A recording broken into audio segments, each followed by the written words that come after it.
ரொம்ப டயர்டா இருக்கு. Take it, date not bites.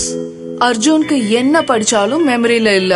Take it, line date not bites. Oh no, ரொம்ப போர் அடிக்குது. Take it, date not bites. எதுவுமே சாப்பிட முடியல, ரொம்ப அப்செட்டா இருக்கு. Take it, line date not bites. இயற்கையான டேட்ஸ், பாதாம், பிஸ்தா, கேஷு அண்ட் ஹனி கொண்டு தயாரிக்கப்பட்ட Lion date nut bites energy bar. Take it, line date not bites.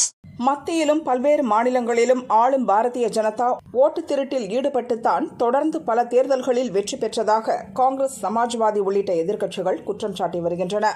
இந்நிலையில் யூபி மாநிலம் லக்னோவில் நடந்த நிகழ்ச்சியில் பங்கேற்ற முன்னாள் முதல்வரும் சமாஜ்வாதி தலைவருமான அகிலேஷ் யாதவ் பாரதிய ஜனதா மீது மீண்டும் அதே குற்றச்சாட்டை முன்வைத்ததுடன் ஓட்டு திருட்டை தடுக்காவிட்டால் நாடு மிகப்பெரிய விளைவை சந்திக்க நேரிடும் என தேர்தல் கமிஷனுக்கு எச்சரிக்கை விடுத்தார். அகிலேஷ் யாதவ் கூறியதாவது: நம் நாட்டில் நடக்கும் பல தேர்தல்களில் ஓட்டு திருட்டு நடந்துள்ளது.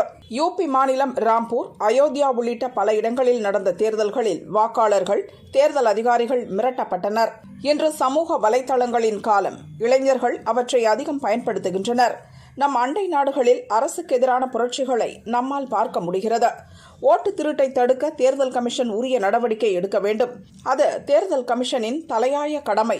ஓட்டு திருட்டை தடுக்காவிட்டால் இன்று நம் அண்டை நாடுகளில் அரங்கேறும் அவல நிலை நம் நாட்டிலும் நடக்க வாய்ப்புள்ளது. அங்கு அரசுக்கு எதிராக மக்கள் வீதிகளில் இறங்கி போராட்டத்தில் ஈடுபட்டனர்.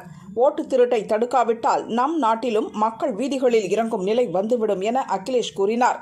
நம் அண்டை நாடுகளான இலங்கை, வங்கதேசம், நேபாளத்தில் ஆட்சியாளர்களுக்கு எதிராக வெடித்த மக்கள் போராட்டத்தை குறிக்கும் வகையில் பேசிய அகிலேஷ் யாதவ், அதுபோன்ற நிலை எங்கும் வராமல் இருக்க ஓட்டு திருட்டை தடுக்க தேர்தல் கமிஷன் நடவடிக்கை எடுப்பது அவசியம் என்றார். ये बड़ा सवाल है और इलेक्शन कमीशन को ये बात सुनिश्चित करना चाहिए.